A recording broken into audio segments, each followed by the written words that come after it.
Good morning. I'm Bill Graham. I'm the Vice Chair of the NGO Committee for Education, Learning, and Literacy at the UN and the President of the Rotary Dare to be Great Global E-Club.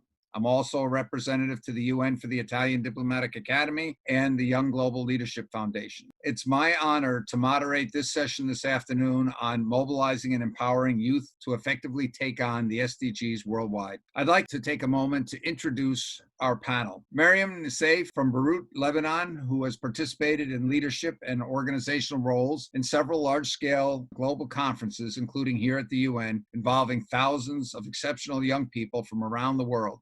Leah Magalhaes, a high school student from Portugal, who has participated in world conferences seeking solution ideas to major world problems. Henry Nsamba is an author, and he's the CEO of an NGO helping disadvantaged young adults get on track for a more successful life in Kampala, Uganda, and the winner of the 2019 Billion Acts Hero Award from Peace Jam, an association of Nobel Peace Prize winners. Emmanuel Amatepe, convener of the annual African Youth SDG Summit, bringing thousands of African youth leaders together to explore how to best achieve the SDGs in Africa.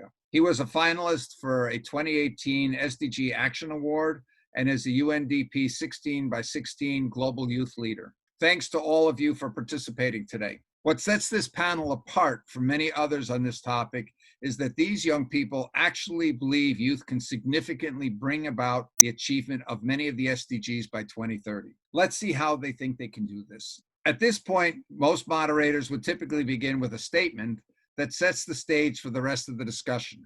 However, there's someone who has said this better than I ever could. We are in trouble. My generation has failed, so we count on you. Your generation needs to correct that. Well, there you have it. In fairness, these are just some select comments taken out of context, but they reflect the gist of what the Secretary General repeated several times during his talk. He basically said that his and my generation is not on track to solve problems that need to be solved, and it's therefore now up to your generation to solve them before it's too late. We're counting on you. Basically, our generation is not going to solve the problems that could be existential for your generation. So they're now your problems. Congratulations. Leah, you are the youngest on this panel. What's your reaction to the idea that my generation is basically saying to your generation, sorry about that, now you need to fix it? Hello, everyone. Personally, putting it like that, it is something that brings a lot of pressure to the younger generations. And I guess the big question is, what does this mean? I guess the best way of putting it is taking President Kennedy's statement, we don't know how we're going to do it, but we're going to do it anyways, and adapt it to, we don't know how we're going to do it, but we have to do it anyways. Thank you, Leah. Well, I guess that's a responsible answer to a seemingly unfair situation. In that same speech, the Secretary General said that scientists have warned us to not allow global warming to increase by more than 1.5 degrees by the end of this century. But he also said we're unfortunately on track to see an increase of 3.3 degrees, which he said would be catastrophic. Yet we see governments continually pushing back the date by which they would achieve climate change goals. SDG 10 calls for reduced inequalities, but is anyone even defining what level of inequality is acceptable? Emmanuel, to what degree is the failure to do what is needed to achieve the SDGs due to lack of political will to commit to doing what is needed, or in some cases to even define interim goals that would have us on track to make the achievement of the goals even possible? Thank you very much. This is very true. It appears governments and NGOs and others set goals based on what they think they can do and not what is needed. Most people have a big fear of failure, but we can't afford to risk our future on people's egos or political fears. It is as simple as this. You can't hit what you don't aim at. We need to set our goals not on what we think we can do, but rather on what is needed. It is only when we stretch to do something we don't know how to do that we grow. We have to set goals based on what is needed and then do all we can to find ways of achieving them. Only then do we have a fighting chance of achieving what is really needed. Fooling ourselves by reducing the goals to what we think we can achieve, even when that is not what is needed, is not helping us. Like Angelo said, the problem for most people is not what they set goals too high and fail, but that they set goals too low and succeed. We will set goals based on what is needed, so we at least have a fighting chance of achieving them. Most of the key SDGs cannot be sustainably achieved unless there's a significant closing of the economic gaps between developing and developed countries. It's inconceivable that a country with only 1/10 the per capita income of developed countries will have the resources to sustainably eliminate hunger and poverty and provide reasonable levels of health care, education, clean water, affordable clean energy, transportation, infrastructure, etc. I don't see anyone with plans that include milestone goals that would lead to a significant closing of the economic gap between developing and developed countries by 2030. Miriam, what are your thoughts on what could be done to significantly close the economic gaps between developing and developed countries by 2030? That's a very interesting question. Thank you. We've already said that most people, and especially politicians, they fear failure and they fear setting goals that they don't believe they have achievable plans for. And there are very, very few leaders that go on a limb. And just like Leah mentioned earlier, US President John F. Kennedy, he inspired an entire nation just minutes after a simple statement, which is, we don't know yet how we're going to do it, but we're going to do it anyway. And it's about putting a man on the moon in 10 years. So he had a vision and he was going to do it. And like we said, the number one thing is that we need a goal and we need to define that goal. But right now, that goal is to find ways to accomplish all of the other goals. And that means that we have to state the actual goals that are needed and then state the sub-goals to find ways in which we can achieve the needed results. It's very cyclic and it's all over the place, but that's what we need. I'm going to go even further and ask you to remember the words of Nobel Peace Prize winner and the former president of Liberia, Ellen Johnson Sirleaf. The size of your dreams should always exceed your current capacity to achieve them. And like we said previously, it's only when we strive to reach beyond what we know how to do, that is when we grow. And that's, I think, what will inspire and mobilize our people and the youth in particular to focus on the real goal of the movement in the moment. And that is to come up with bigger and better and greater ideas to solve the biggest problems of our time. And that's much, much better than just announcing solutions that don't achieve what's needed, but it reduces the drive to reach the better solutions. Okay, we need countries, NGOs, and others to set meaningful goals that have a chance of achieving the needed end results. We get that. There are lots of projects underway to improve infrastructure, et cetera, in many developing countries. But at the same time, the bulk of the populations in many of those countries and significant parts of the populations of developed countries have been and are being significantly left behind. Not too long ago, the Brookings Institute issued a report where they estimated that with current approaches and efforts, it would take more than 100 years for education outcomes in developing countries and disadvantaged communities within countries to catch up with developed countries and privileged communities. Henry, can countries and communities where there are huge gaps in education outcomes hope to close the economic gaps to developed countries and communities within the next 10 years? No, for most countries and communities, economic well-being is dependent on having a population able to offer competitive service to the rest of the world. The ability to offer competitive services is dependent on a population that is able to offer competitive levels of productivity. That in turn is dependent on the bulk of the population having competitive world-class skills and knowledge. Many developing countries point with pride at the level of education that the wealthiest segments of their population are receiving. And they point out that the rest of their population is making progress, even if they are still far from being world-class competitive. But what happens when 15% or so of the population gets a world-class education, but the remainder of the population is far behind in education outcomes? The result is that 80% not getting a competitive education cannot command an income high enough to afford to compete to pay for the services of the 20% with the great educations. The result is that many of those with better educations relocate to places that can afford to pay for their services. This is why the former African Union ambassador to the US said that there are more doctors from Ghana in New York City than all of Ghana. The only viable solution is quickly raise the education outcomes for the entire population of developing countries to world-class levels. That is what is needed goal, regardless of what we think we can do. We've said that most people will not act unless they have a compelling goal that they want to see achieved, and also that they can clearly see a path they believe can get them there. You've clarified where you're trying to get to, but people have believed that's where we need to get to for decades. Manuel, is there any believable plan for how developing countries and disadvantaged communities can significantly close that education gap in just 10 years? It starts with getting everyone to accept the fact that the real goal is to close the gap for all people within just a few years.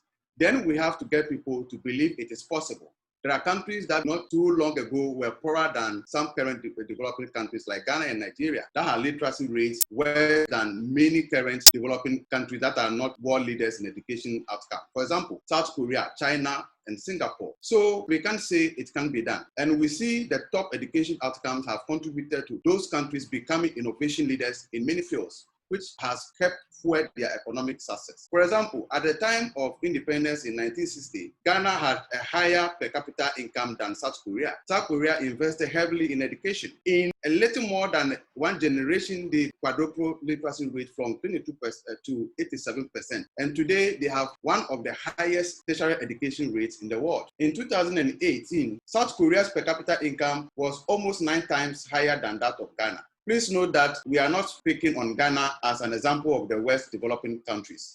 In fact, Ghana is one of the most successful countries in Sub-Saharan Africa with regards to education. But this just emphasizes the scope of the challenge we face.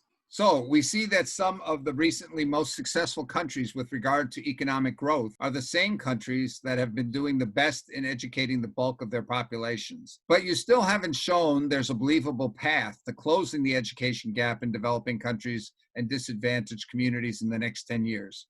Miriam, do you want to say something about how these gaps could be significantly closed in the next 10 years? Yeah, definitely. Just going back to the question that I answered earlier regarding closing the gaps and how we should define the sub-goals for these gaps. And I think this is where I'm going to go with this answer. With regards to education, there are a number of factors that differentiate countries with lower education outcomes and countries with the best education outcomes. And some of these gaps are the education resources and facilities, the expectations with regard to level of education young people should and will receive, and the hours and fervor of the bulk of the population are putting into learning. And these three are very important. Now, with the exception of some higher level technical subjects, we believe that expectations and the hours and fervor put into learning are of greater importance than education resource and facilities. We should also note that the most successful countries with regards to education outcomes did not begin with superior educational resources and facilities, but with getting the young people to strive for a great and a better education. In recent decades, the education community has been uniting around the idea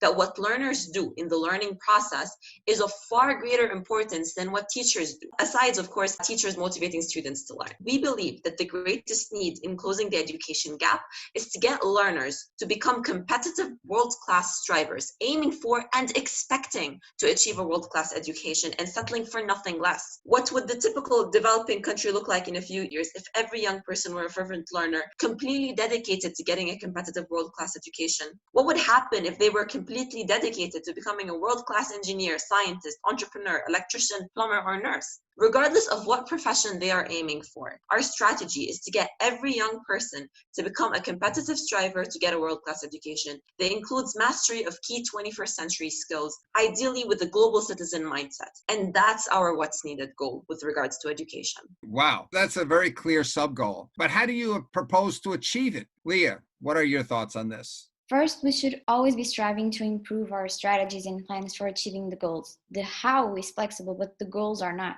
Having said that, we've identified a number of initiatives aimed at motivating and mobilizing large shares of the world youth population. We have literacy initiatives with great incentives aimed at getting tens and perhaps hundreds of millions participating in reading campaigns.